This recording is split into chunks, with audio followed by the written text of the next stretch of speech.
আসসালামু আলাইকুম। কলেজের স্যার তারা খুবই ডেডিকেটেড। ক্লাসের পরে ক্লাসে শেখানো হয়, আলাদা করে বাইরে কোচিং বা প্রাইভেট পড়তে হয়। এনায়েত খান মহিলা কলেজে চলতেছে ভর্তি কার্যক্রম। আমরা কলেজের কিছু ছাত্রীদের কাছ থেকে কলেজ সম্পর্কে কিছু তথ্য জানতে চলো। আমাদের সাথে আছে এনায়েত খান মহিলা কলেজের কয়েকজন ছাত্রী। এখানে আছে ফারিয়া।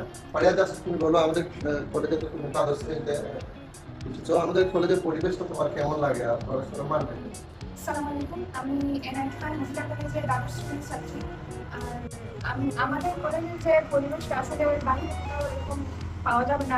এর মধ্যে এনআইটি খান মহিলা কলেজের মধ্যে যেরকম সুযোগ সুবিধা, যেরকম পরিবেশ, এগুলো আসলে অন্য কোনো কলেজে পাওয়া একটু হার্ড হয়ে যাবে। আর এখানে আমাদের যে শিক্ষকরা রয়েছেন তারা অনেক আন্তরিক, তারা অনেক কোয়ালিফাইড শিক্ষক, তারা আমাদেরকে অনেক উৎসাহিত করেন পড়াশোনার ক্ষেত্রে। আমি বিশ্বাস করি যে আমি এখানে পড়াশোনা করে অনেক ভালো একটা রেজাল্ট করতে পারবো। আমাদের কলেজের টিচাররা যেভাবে আমাদেরকে গাইডলাইন দিচ্ছেন সেটা যদি আমরা পরিপূর্ণ করতে পারি তাহলে অনেক ভালো একটা রেজাল্ট আশা করি বা হবে। আর রেগুলার এখানে ক্লাস করলে আরো বেশি ভালো রেজাল্ট আশা করা যায়। আমাদের কলেজের স্যার তারা খুবই ডেডিকেটেড।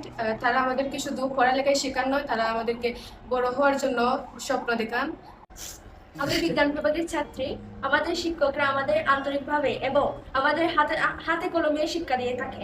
আমাদের ক্লাসের পরে ক্লাসে শেখানো হয়, আমাদেরকে এমনভাবে পড়ানো হয় যে আলাদা করে বাইরে কোচিং বা প্রাইভেট পড়তে হয়।